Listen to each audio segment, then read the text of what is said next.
Jaya Radha Madhava Kunja Bihari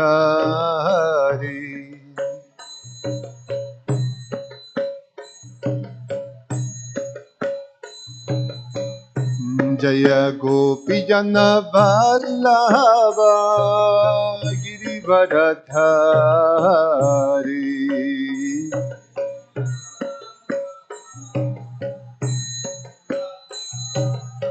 Yashoda Nandana Braja Jana Ranjana Jamuna Tira Vanachari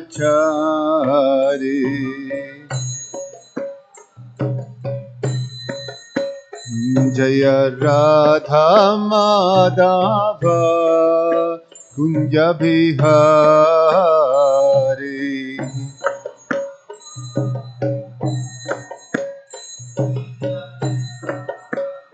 Jaya Radha Madhava Kunja Bihari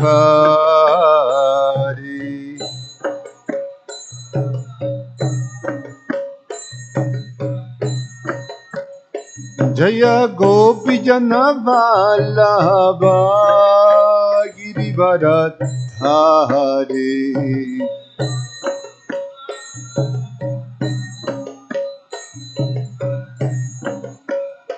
Jaya Gopi Jana Vallabha Girivardhari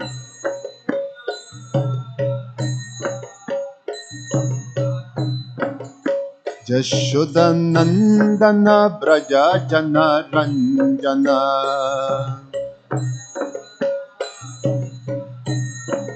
Yashoda Nandana Braja Jana Ranjana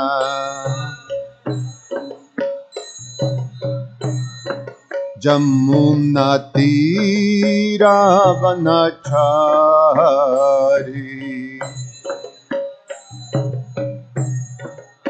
Jamuna Tira Vanachari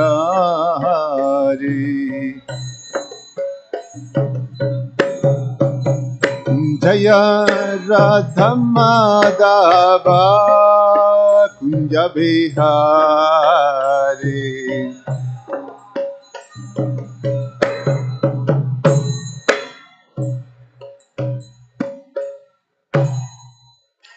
Taigoda Premanandi Jayam Vishnupad Paramahansa Parivrajagacharya Astotara Sutta Srimad His Divine Grace A.C. Bhaktivedanta Swami Srila Prabhupada Ki Ananta Koti Vaishnava Vrinda Ki Grantara Shriman Bhagavatam Ki Nitai Gaura Premanande. Oh, glory to the assembled devotees, oh, glory to the assembled devotees, oh, glory to the assembled devotees, oh, glory to Shishiguru and Shigoranga.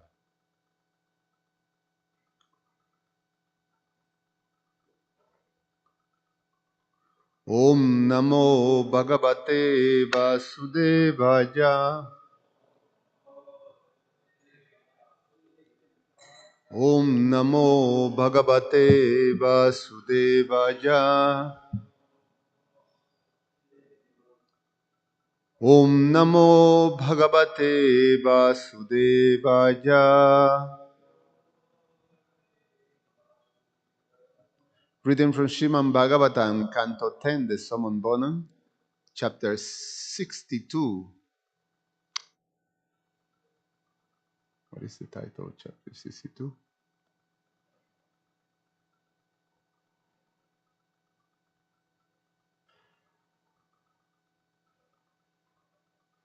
The meeting of Usha and Aniruddha. Text number 6 and 7.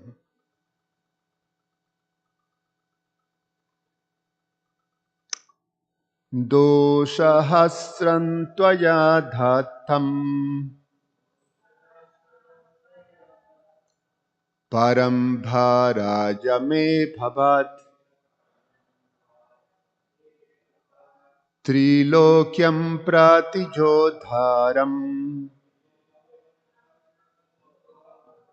na labhe tvat viteshamam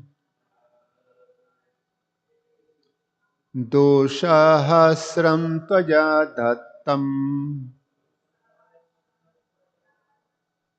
param bharaya me bhavat trilokyam pratijodharam na labhe tvat viteshamam dosahasram tvaja dattam param bharaya me bhavat trilokyam pratijodharam nalabhe tvatvite shamam. Please chant. Doshahasram tvaya dhattam param bharaja me bhavat trilokyam pratijodharam nalabhe tvatvite shamam.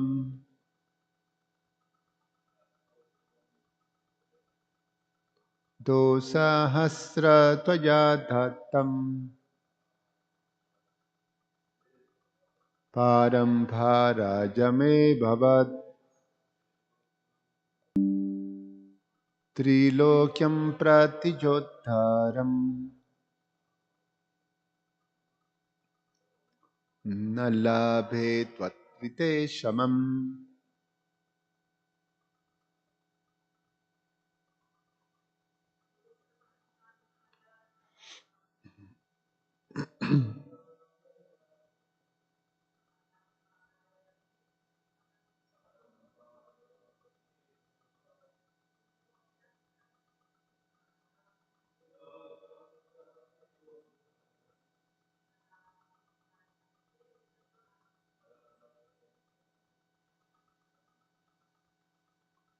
Doho, the arms. Sahasram, 1,000. Tvaya, by you. Dattam, given. Param, only. Bharaja, a burden. Me, for me. Abhavat, have become. Trilokyam, in the three worlds. Pratijodharam, an opposing fighter. Na labhe, I do not find. Twat, you. Rite, except for. Samam, equal. Translation and purport by the disciples of His Divine Grace, A.C. Bhaktivedanta Swami, Srila Prabhupada Ki Jai. These 1,000 arms you bestow upon me have become merely a heavy burden. Besides you, I find no one in the three worlds worthy to fight. Purport. According to the Acharyas, Bana Asura's subtle implication here is this, quote, and so, when I have defeated you, Lord Shiva, my conquest will be complete and my desire for battle satisfied. End of quote. Text number 7. Kandutyani britair thorbir Jujutsurdit kajam aham Adyayam churnayam adrim Vitaste pi pradudrubhu. Translation. Eager to fight with the elephants who rules the directions, O primeval Lord, I went forth, pulverizing mountains with my arms, which were itching for battle. But even those great elephants fled in fear. Om Jnana Timirandasya Jnananjana Shalakaya Chakshur Ummilitam Yena Tasmai Sri Guruve Namaha Namo Vishnupadaya Krishna Prasaya Bhutale Srimate Romapada Swami Namo Vishnupadaya Krishna Prasaya Bhutale Srimate Bhaktivedanta Swamin Iti Namine Namaste Saraswate Deve Gauravani Pracharine Nirveshesha Shunyavadi Pashatya Deshatarine Vanchakalpa Tarubhyascha Kripa Sindhubhya Evacha Patitanam Pavanebhyo Vaishnavebhyo Namo Namaha.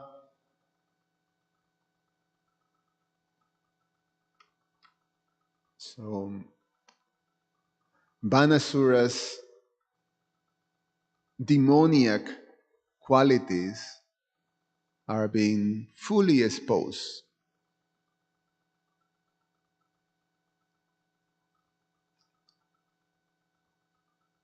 We know by the past times that he received this benediction by Lord Shiva himself.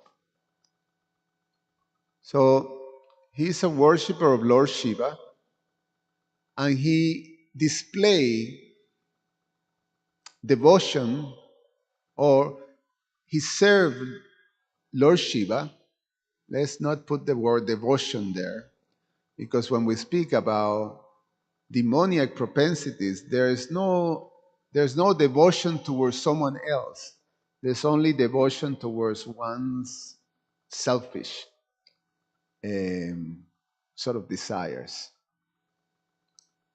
as more or less the the the essence of this demoniac propensity, this self-absorption, and more or less being pretty much full of oneself. That's how this say it goes, no?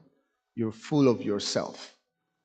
That's very centric, egocentric type of mentality. That is the demoniac propensity, or is at the essence of the demoniac type of mentality. Very, very egocentric. So when we cannot talk about devotion towards a higher, personality, or even devotion, the recognition of God or someone that is greater than you, is very difficult when there is this egocentric. And even so, this is a very important principle to understand from the demoniac perspective, that when you take up religion, is basically a means to sort of establish yourself as the center of all. So religiosity is just a display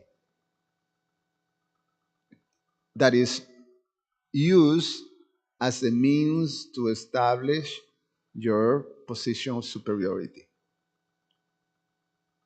We see that, over and over through the, in the history, especially this Kali Yuga history,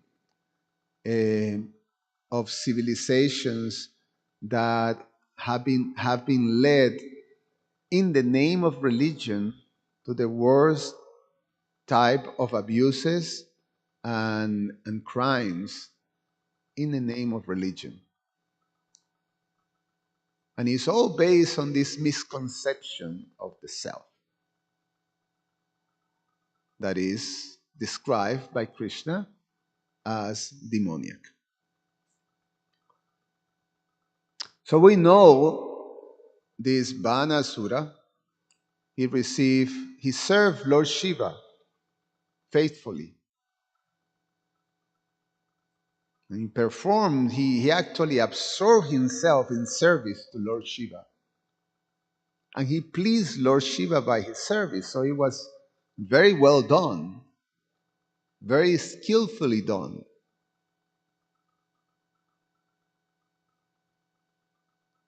And he received a benediction for Lord Shiva after his austerities. The benediction was 1,000 arms. And he continued, even with 1,000 arms, to perform some seva.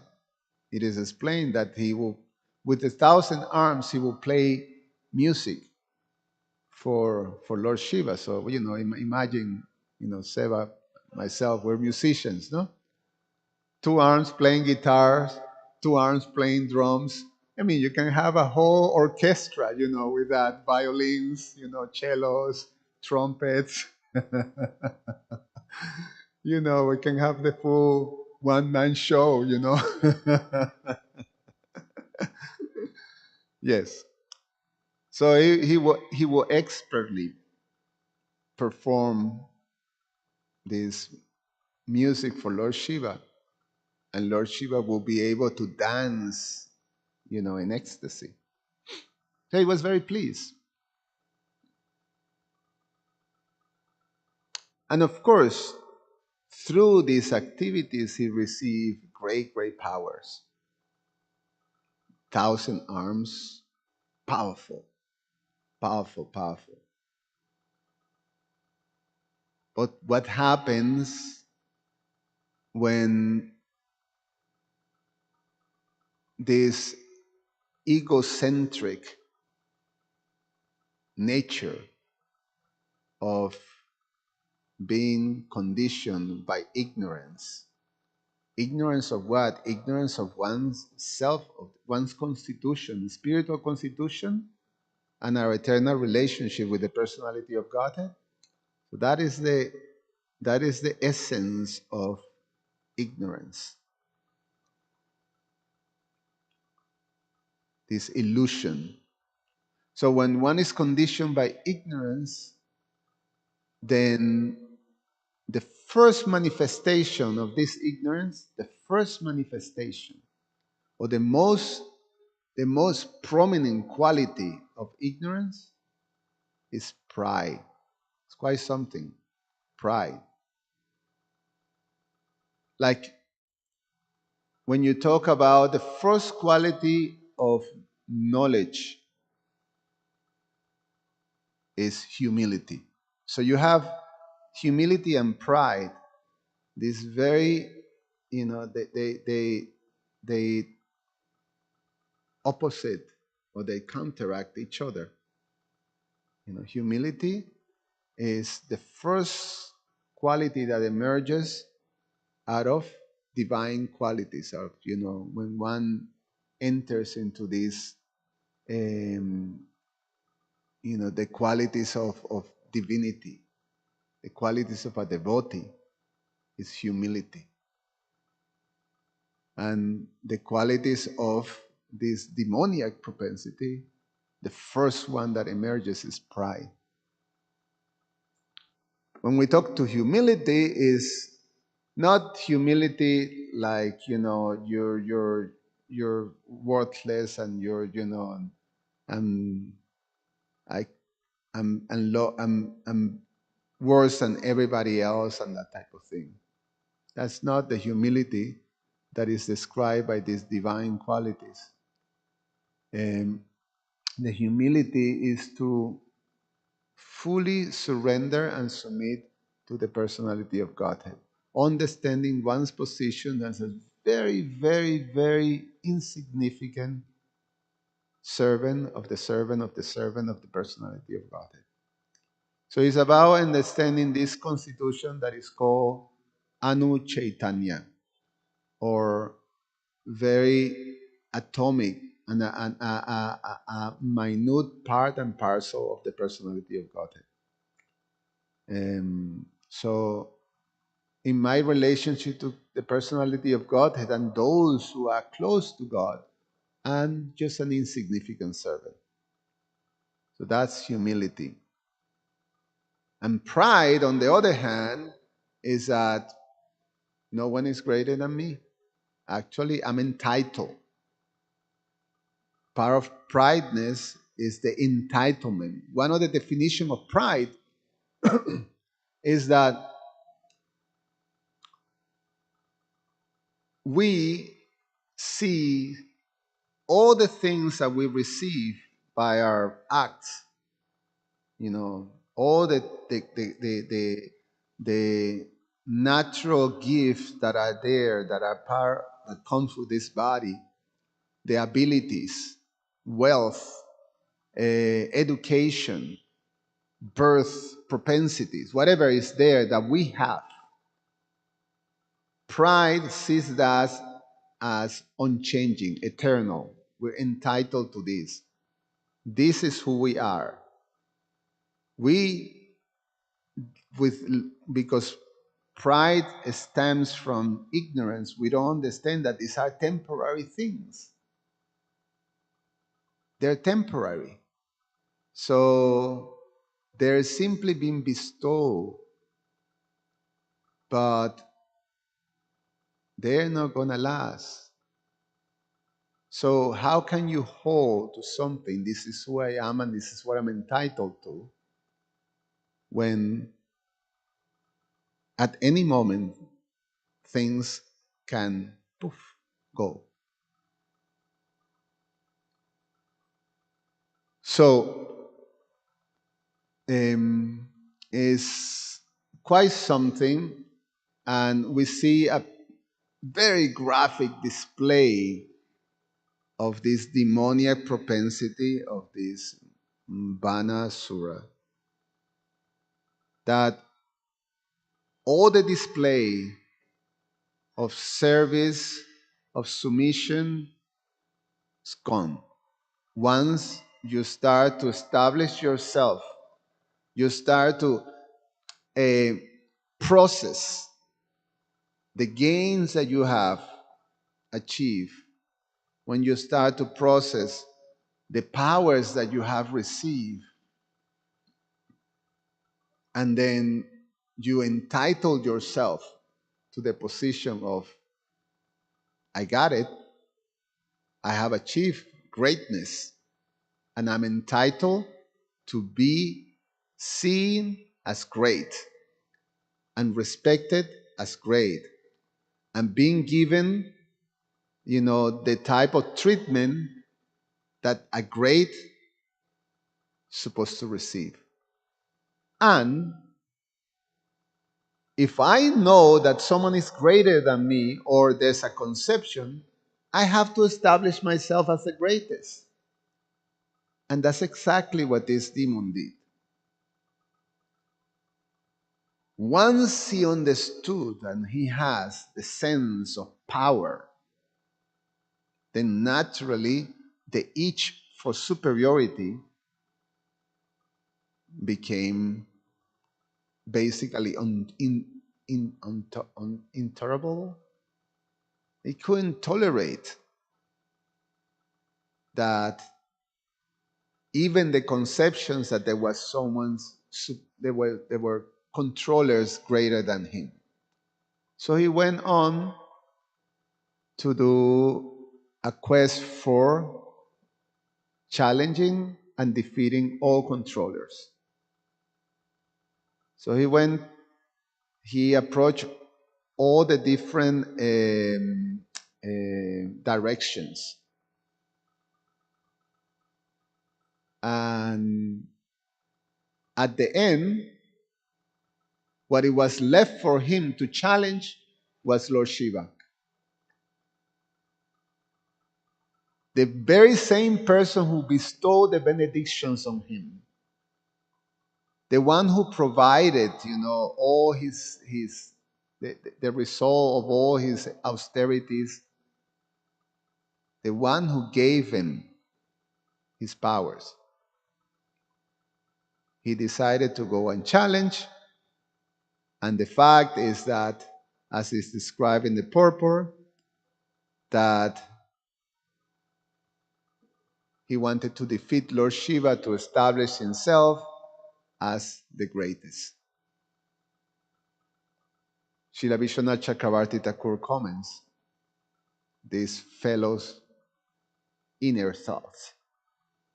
He says, since you can fulfill all desires, him addressing Lord Shiva, you should dissipate my sorrow. Now, look at the wickedness of the talk. Because you present yourself as, you come here to ask for a favor. But in reality, the mentality was something else. I want to destroy you, or I want to get you out of the way. But I'm speaking to you in this very sort of, almost like apparently humble. But it's not. It's pride. There's nothing humble about it. And of course, it can fool Lord Shiva. He could understand. And we hear later in the pastime that he basically he received his warning when sea is to come. But so Srila Vishwanath Chakravarti, you should dissipate my sorrow. Except for you, there is no one equal to me for fighting. So now he's revealing. So the way you're going to dissipate my sorrow is that you fight with me. Because I'm completely confident that with the powers that I have achieved, there's no one that is supreme to me. I am the supreme. That's a mentality. I am Ishwaraham Bogi. Krishna says in the Bhagavad Gita, this is the mentality of the demon. I am the supreme controller. I am the supreme enjoyer. So, Srila Vishwanath Chakravarti Thakur then gives the implication of this so-called humble request of Banasura towards Lord Shiva. He say, if you mercifully fight with me, then I will be free from my sorrows, from my unsatisfied urge to fight. Defeating you, I will become famous as the conqueror of all directions. This is the mentality. The mentality is about supremacy. The mentality is about control. So it's fully exposed. And obviously, in the second verse, he continues to make his case how all the different deities of the directions, they just didn't even bother to face this powerful demon. They just, start to run in fear. So they're not equal to me, but you, Lord Shiva, you are. He's asked, he's saying this is the self-conceit. That's how you say?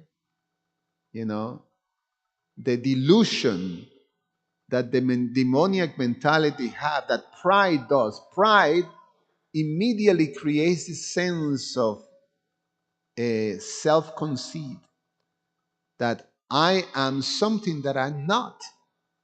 I elevate myself to something that I'm not. It's like, and regardless, always, it becomes exposed. Always becomes exposed. At one point, it becomes exposed. You can create the display, and the display can fool people for quite some time. But eventually, because it have no substance, it's unsustainable. It will be exposed. And when you're exposed, it's the whole thing. Pride precedes the fall. No? So regardless, pride always going to be exposed. Because the thing, again, of pride is that this delusion that I am something greater, I come to believe that I'm something greater than I'm actually are. So in this case, these demons, they always do the same mistake. They go all the way at the end, even the most powerful ones, to challenge the supremacy of those who are above him.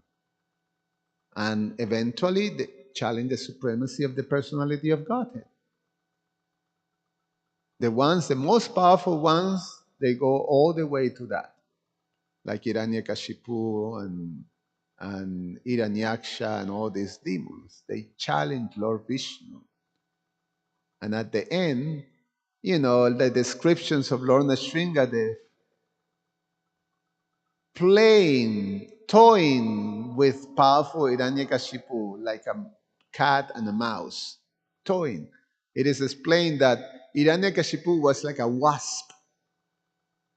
A wasp, an insect. You just have to finish. There's not much effort. It's not a comparison of the fight of a wasp. It can sting you, but it won't kill you. One wasp won't do anything. It just annoys you. So this idea, this delusion that you're greater than something that you are, is one of the symptoms of pride. And regardless, it becomes exposed. It's like, it's like a weightlifter. I can lift, whatever, 600 pounds or something like that. Whatever this. And then when it comes to do it, you cannot do it. You become exposed. You can see sometimes you see these videos of weightlifter buckling on the weight that they couldn't lift. So similarly with this demoniac mentality, when pride is there, then eventually becomes exposed. But there's something about pride that is quite impressive. It's so ingrained that even when you become exposed, and even when everything becomes, the whole displays collapse, and your inferiority becomes completely exposed, and your sense of pride becomes completely crushed, pride doesn't go away. You still rationalize something that still holds you. Oh, what happened was that some circumstances did this and this and this, but people who are so that pride goes so deep at the end is not easy to eliminate. It will remain there, and it will rationalize itself to recreate itself in one sense. And one feature of pride that even if when you become exposed, totally exposed, you're not able to say, I'm sorry, I was wrong. You won't say. You will still say, no, I was never wrong.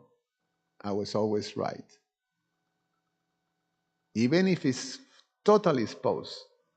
Right now we're seeing the ex-president going through that same thing. He has been completely exposed what he was trying to do to remain in power. And he's still saying, no, I was right. I was right. I was right. You don't back away from, I am right. I'm entitled. That's what pride does. It's quite something. In the Bhagavad Gita, Krishna explains that in the chapter 16, which is divine and demoniac qualities. Krishna explains that. And again, and it's very interesting. I'm going to read the the it's a short purport of Srila Ramanujacharya on the verse that describes the qualities, demoniac qualities. That again starts with pride. Chapter 16, text number 4. Dambo darpo bimanascha. Three first things. And then goes Kroda, Parushan evacha. Agyanam cha bijatasya.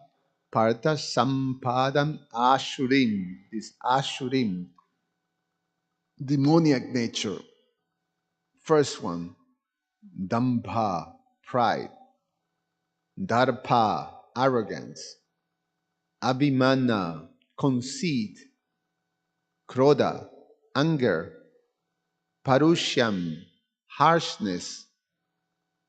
Agyanam, ignorance.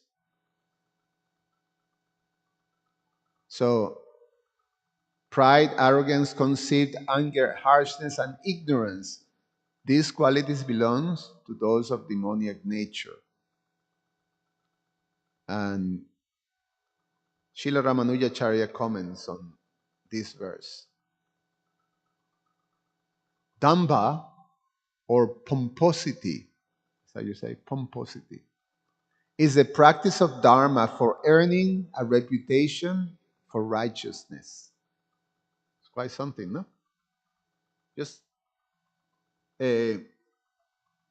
process that one. Damba or pride is the practice of dharma, religiosity, for earning a reputation for righteousness. Now,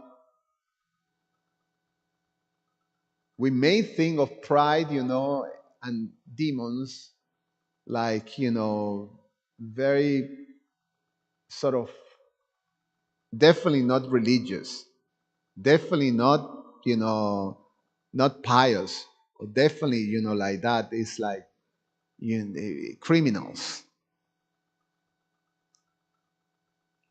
But now we're talking about something that, as a principle, can affect people from all classes of society within a social structure.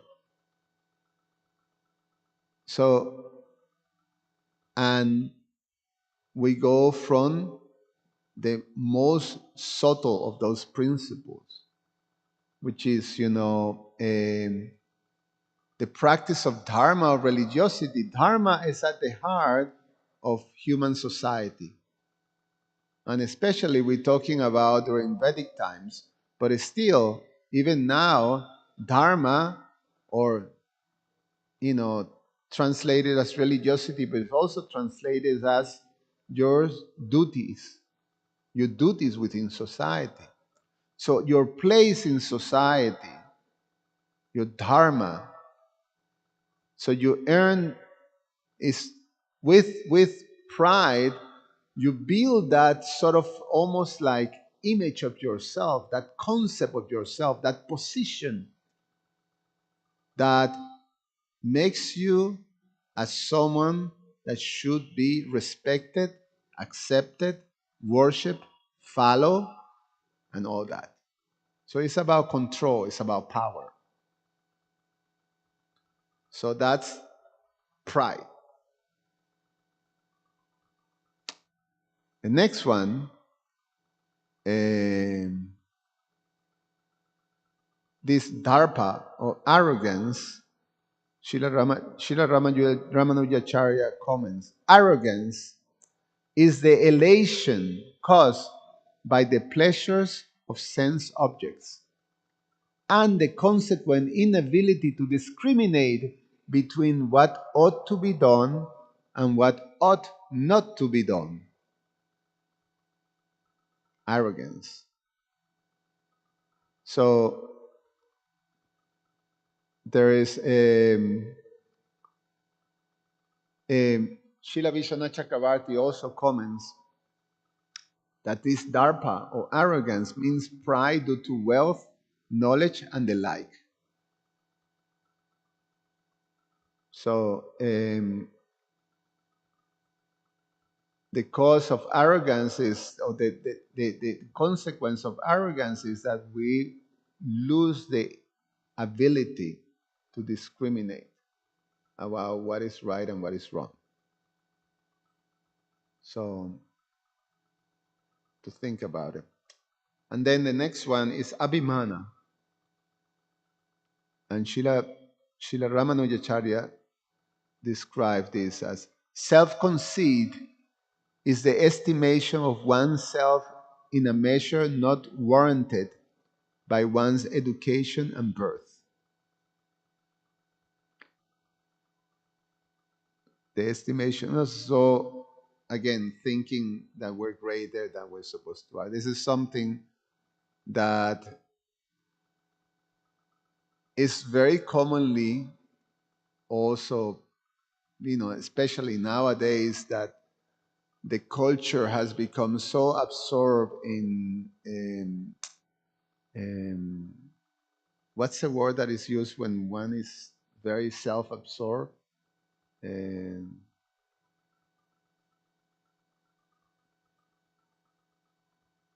that we see is all about myself, and there's a mental, there's actually a narcissistic. So this narcissistic propensity, especially nowadays, has become very, very prominent in society. The new generations, because the way technology is evolving, is enhancing and is almost like feeding more and more this narcissistic sense. Like it's all about promoting yourself. So the whole social media is being geared for that. It's about look at me, look at me, look at me. So and and the importance that is there for how people look at yourself or what did they think about you. So the whole thing in social media is that you need to get likes. You need to get, and that validates your position and even can get you some wealth too. I mean, you become what is called the influencers. Is those that have achieved a lot of these likes and approvals for what you present of yourself. So this narcissistic propensity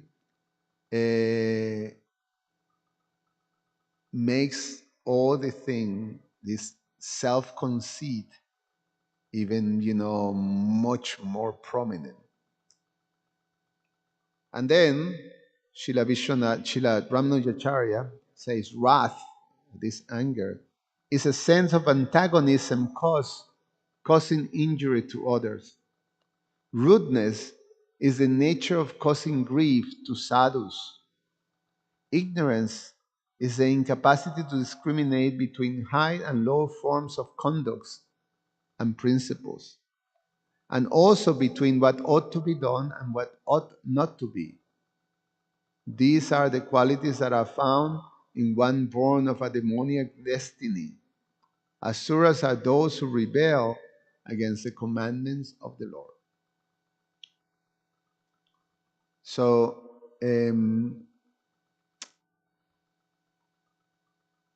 these are things that we hear in these narrations, the qualities of the demons, but also it's important that we come to understand principles and also the whole spectrum of how these principles apply according to different types of people. And that includes, ourselves, because being conditioned in the material world means that you afflicted by ignorance. That's what brings us to the material world. So with our starting point is a starting point that is influenced by these demoniac propensities. And so becoming a devotee is starting the process of becoming free from these demoniac propensities. So they're there, in the process of cleansing oneself. We're still dealing with those things. We're still dealing with pride. We're still dealing with arrogance. We're still dealing with self-conceit. We're still dealing with anger. We're still dealing with harshness and with ignorance. We're still dealing with those things. And we have to be very,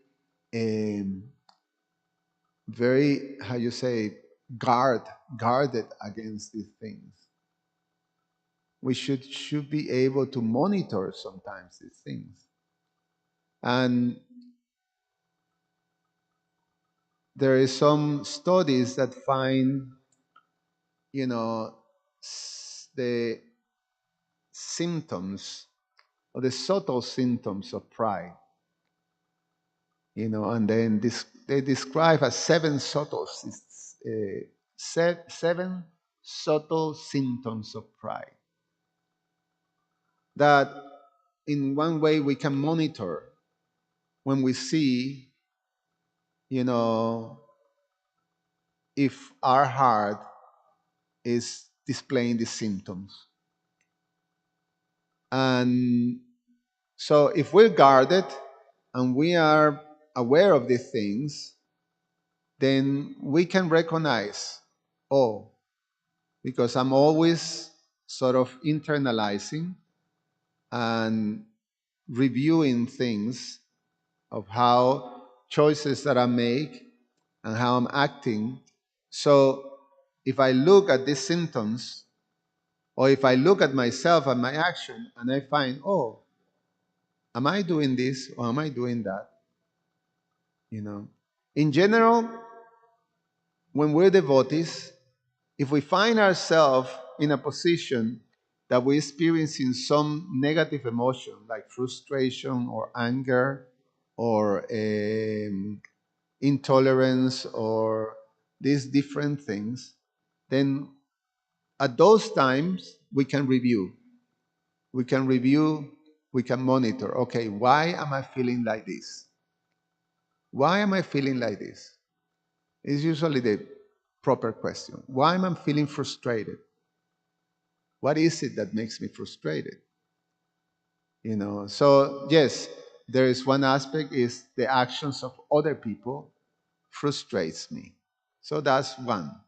But what's the others internal that allows that type of frustration? So we should be aware of that. We should be monitoring these things, when these negative emotions comes out. So here are the seven um, um, subtle symptoms of pride. First one is fault finding. Fault finding.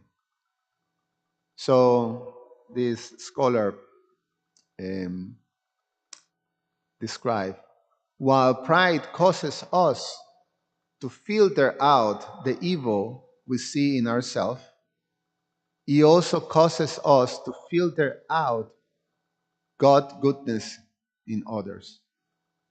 We sieve them, letting only their faults fall into our perception of them. So there's something that happens with pride that we don't see the faults in myself, but we can see the faults in others. The same very fault that we don't see in ourselves, we see it in others. So that's fault finding. That's a symptom.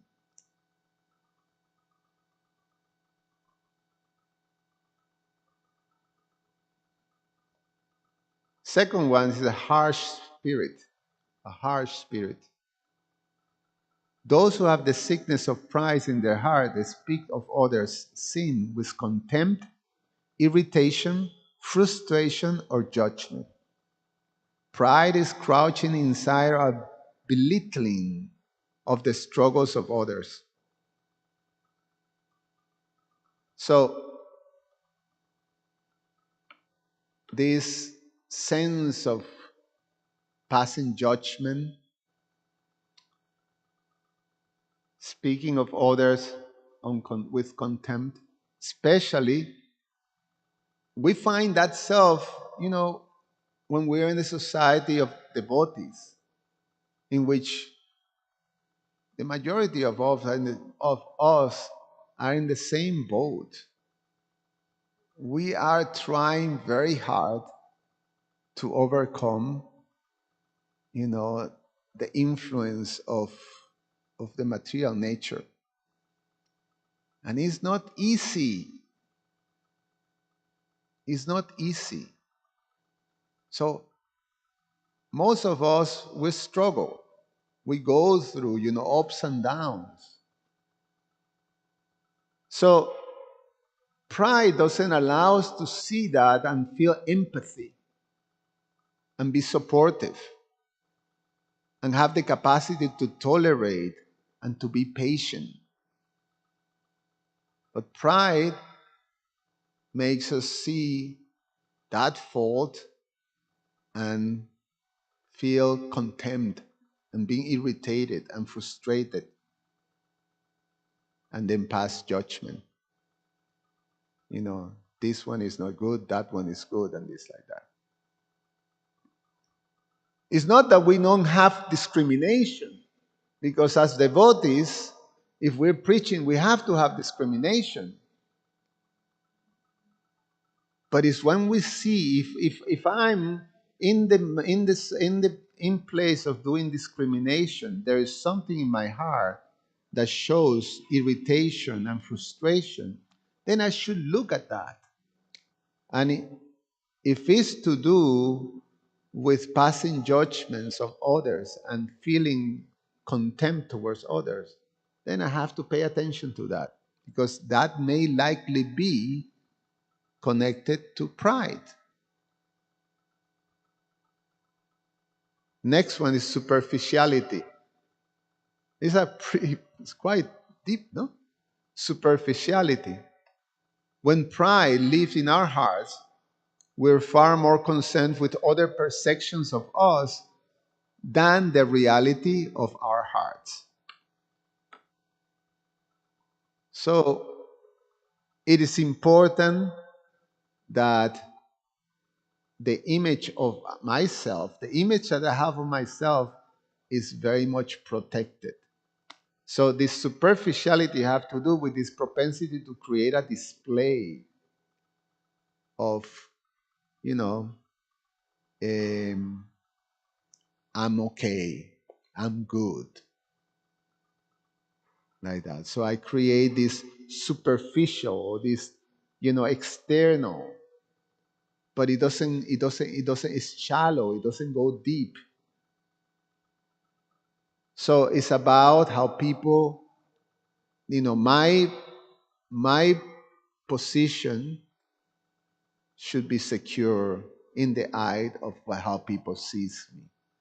So if there is something that question that, then then it comes, anger, all this type of thing.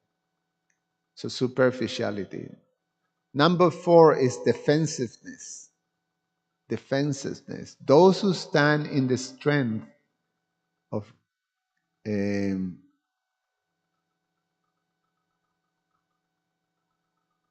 let's see here.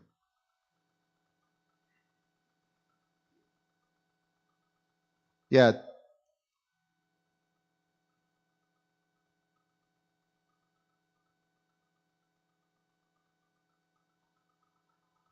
Yeah, well, defensiveness, you have to protect. If I feel, if there's something, you know, if my position becomes questioned, I really have to defend that. If someone may come to me and say, you know, consider this, I think your choice is not right. And if I feel offended by that and I have to defend myself, when I'm being questioned, then I have to check that. Why do I feel this sense of, I mean, it's not that someone is, what is the problem of being questioned? If I'm secure, if it's not rooted in this sense of insecurity, then I can explain very easily. And I can even say, no, I disagree. I still feel I should do like this. Or maybe consider also, I may have done a mistake. Number 5 is presumption before God. So, is the sense of, at the end, pride means that you really disregard the instructions that Krishna gave us, or the personality of Godhead and his representative, the guidelines that are given. That's why this whole thing about Vaishnava etiquette, and how we act, how we represent as Vaishnavas, is so important. 6th one is desperation for attention. Pride is hungry for attention, respect, and worship in all its forms. And the last one is neglecting others. That at the end, how in the world can we take care of others when we're so self absorbed in my entitlement? So, these are things that are um, symptoms of pride that, in one sense, we have to be careful to monitor. And again, is something that is not unnatural, is expected, because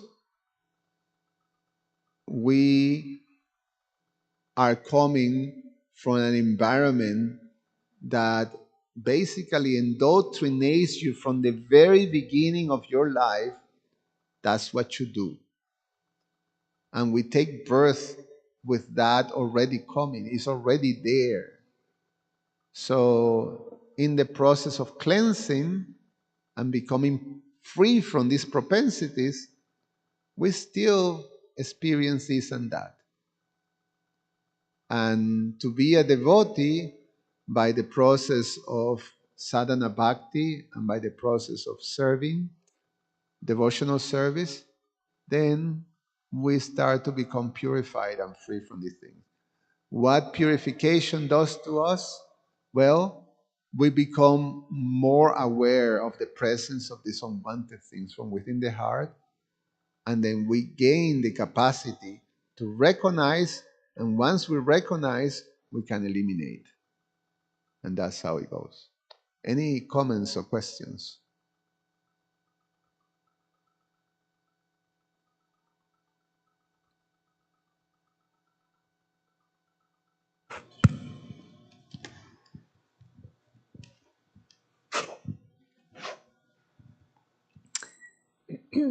That definition that you read through the breakdown of 16.4 Bhagavad Gita and Ramanujacharya defining the pride conceit.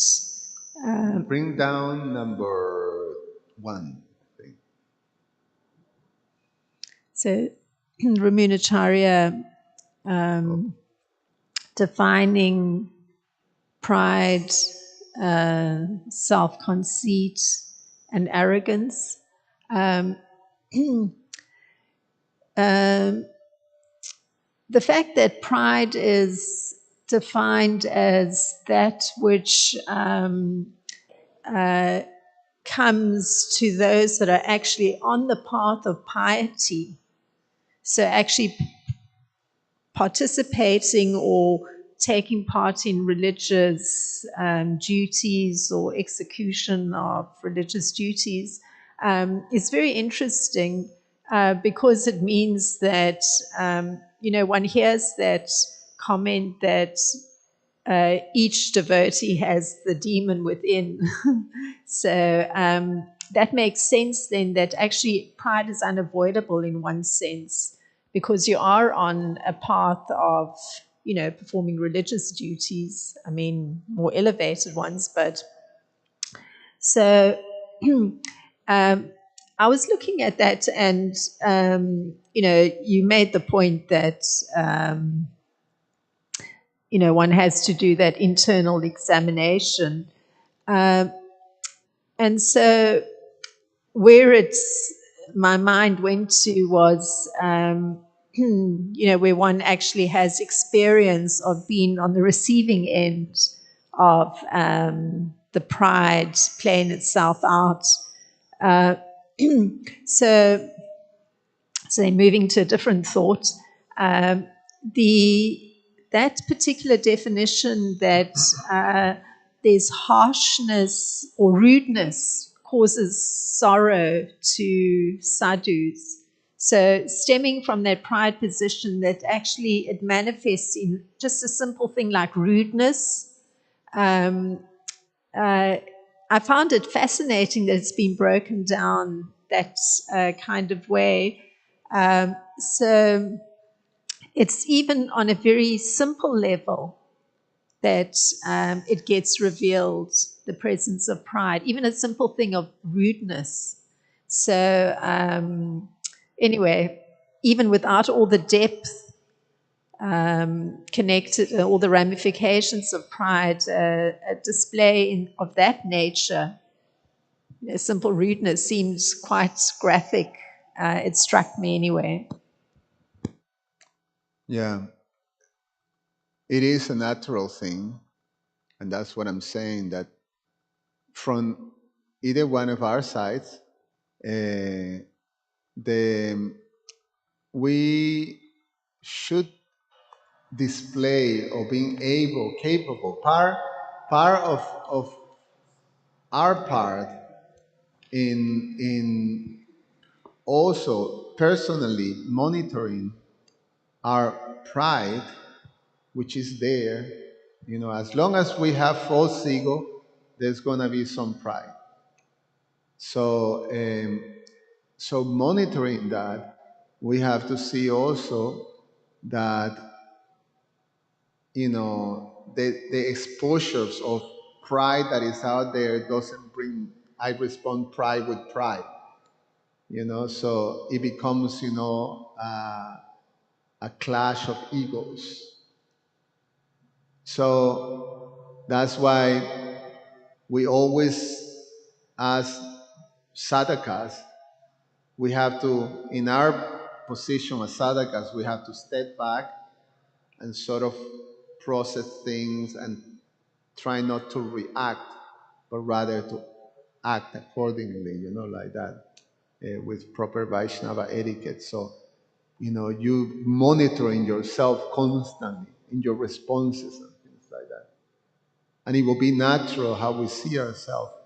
So, harshness is something that we really have to, that's where, again, the process of being a sadhaka does, it forces us to have always this, the crown ornament of a Vaishnava is Vaishnava etiquette.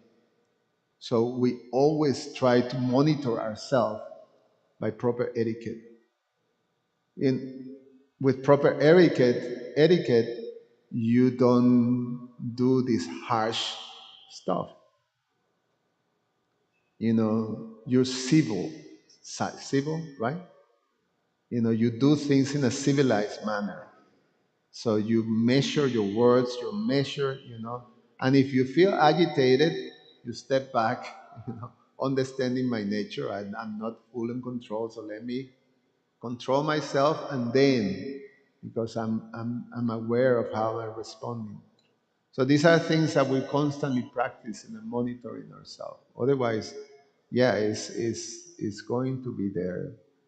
And sometimes we see that when we lose control, we also fall into these different things, including sometimes frustration, anger, and even harshness too. It can happen very easily. So we have to control. All right, Prabhu. I just want to make an observation that even though we're reading scripture and ancient pastimes of Krishna with the demons, it seems like, of course, the demons have always been here.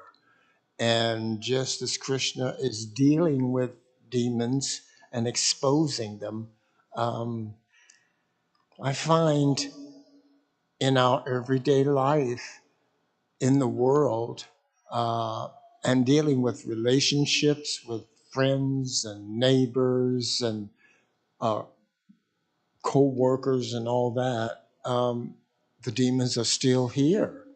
And um, for the most part, they generally hide their demonic qualities, you know, in order to move around in our daily life circles. And sometimes, I mean, they have their motives, but I've experienced where um, demons sometimes wear false faces. They hide um, their qualities, these demonic qualities. But the closer they get, sometimes you can recognize these demon qualities. And I was wondering, because they're out to manipulate you or us, or whatever, because I think they're drawn to our light. We possess a light in the world, and the good people um, who may have a demon somewhere, but for the most part, they're displaying in the world their Krishna consciousness or their spiritual light. And they're without, if they don't have this knowledge, the demons are attracted to them. And I think it's a common thing. It's a common thing. And they want a piece of the action. They want what you have, kind of thing. And a lot of the times we're not even aware that we're being stalked, if you will, uh, watched, if you will. And it's not, the world is a battlefield almost, you know? Um, and we have to be on guard. And your lecture today, I hope the whole world heard it because it's, to me, it was so right on to expose the demons that are really out there and within as well, cautioning us to beware and exposing the demons for who they really are. And when we start seeing these qualities coming out, what do we do? I mean, these are our neighbors, our friends, what we thought were our friends. Um, but who want to get close to rob us of something we have that most of the time we're neglecting. And the demons, that's such a funny word to use in this century and day and age, demons, you know? But sometimes we can call them bad people.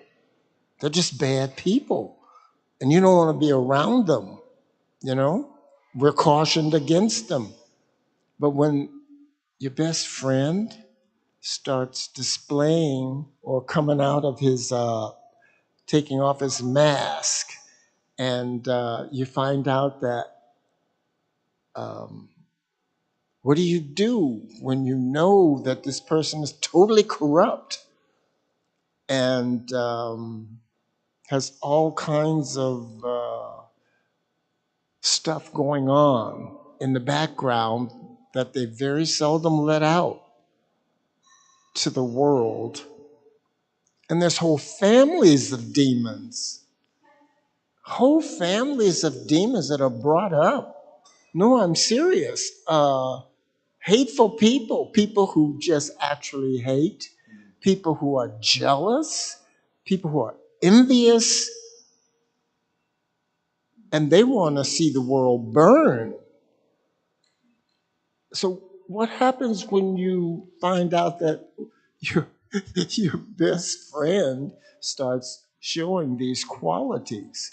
And in a sense, a demon wants to corrupt you as well. They're here to increase their number, I suppose. And every time a star falls, they say a good person has fallen. Um,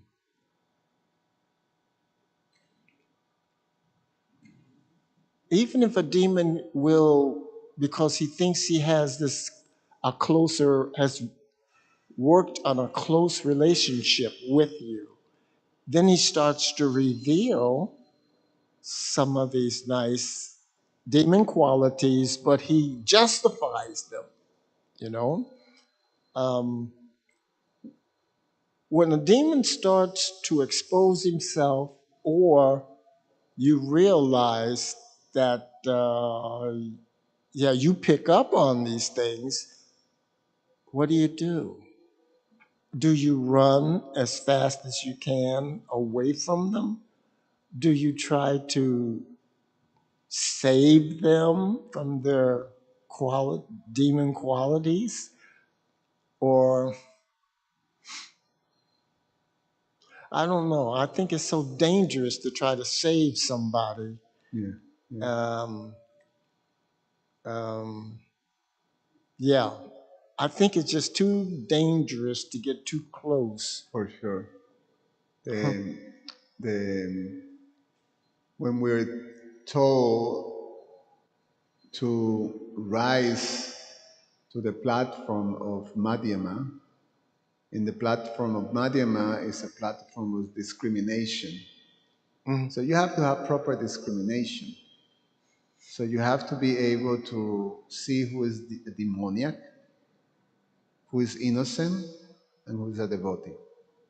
So those three classes of people, we have to discriminate.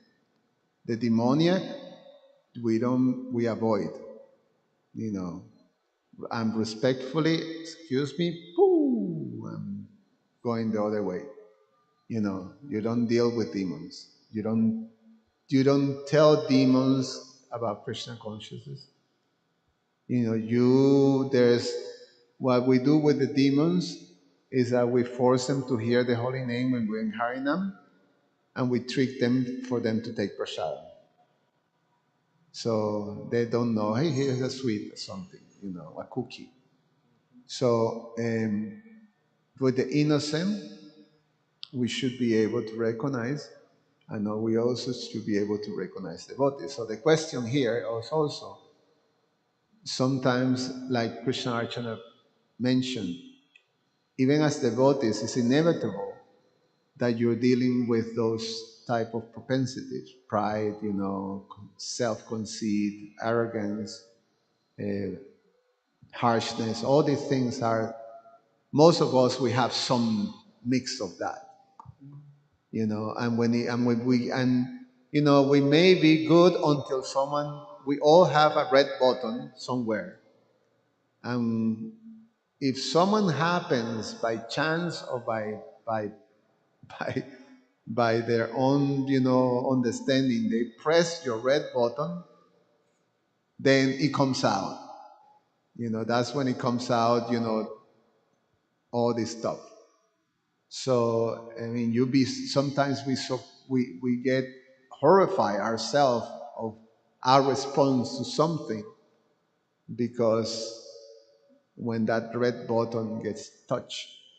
So what do we do then in those situations? What do we do when we see someone displaying these type of things in our devotional circles? I mean, with devotees. With our community or our association is the association of devotees, and the majority in the association of devotees were neophytes. We're not we're still in the process of purifying ourselves, of the unwanted things. So, and we're still afflicted by our false ego. We're still thinking, I'm the body, I'm like this, I'm supposed to be this and this and that. So we have to display this sense of humility, tolerance, respect, and trying to curb our false ego. This is what Lord Chaitanya, Trinara Pisunichina Tarora Pisahizuna. So we try to cultivate these things. And that's what I'm saying. We have to step back and monitor my response. In reality, I have control on my response. Devotees who are not doing the same thing, who are letting themselves go with pride, with deceit, and all these type of things, arrogance, Krishna is going to expose them, and then according to how they hold to that, they have to go to a process of purification, and that's their problem. My problem is that I have to make sure that I don't hold to those things, that I monitor them. And then myself, in regard to the devotees who are struggling, I should be tolerant. I should be empathetic in one sense, that it's natural. It's not unnatural. I'm going through the same thing. If I'm lucky, I should be able to recognize it and monitor it. And then I can share that if the relationship permits. If the relationship don't permit, then same thing. From the distance, I offer my obeisances, Hare Krishna, and I keep myself like that. If my responsibility by if I have the responsibility to make sure that people are monitoring this type of thing, then I have to make some arrangements, or I have to see that this message gets reached to the devotees, that are struggling with these things. So, it's at the end, really, we have to cultivate this sense of acceptance and tolerance and embracing, and supporting each other. So, and in one sense, to be able to do that, we have to start to transcend a little bit. So if I'm at the receiving end, just like Krishna Archana was saying, being at the receiving end of pride and arrogance and self-conceit and harshness and all these things, if I'm at the receiving end, then I should be able, by my own practice, to shield myself from that. Because at the end, really, it's all ignorance. It's all something that it should not touch a position of reality, a position, that is secure. If I'm very well established in my relationship with Guru and Krishna, I should be fine. I should be fine. So I'm, like Srila Swami always said, you go back to basis. You what's the expression that he says? You ground yourself in reality. That's how he says. You ground yourself in reality. Every time you get challenged, and you get a little shaken, you ground yourself in the reality of, our position as devotees. So, and then we should be fine. Then you can navigate all these things with empathy, with tolerance, with respect. So it's not easy to say, no, but it's what we're supposed to do. Anyway, I stop here. Thank you so much. Took a long class, but His Divine Grace Srila Prabhupada Ki Jai, Grantara Srimad Bhagavatam Ki.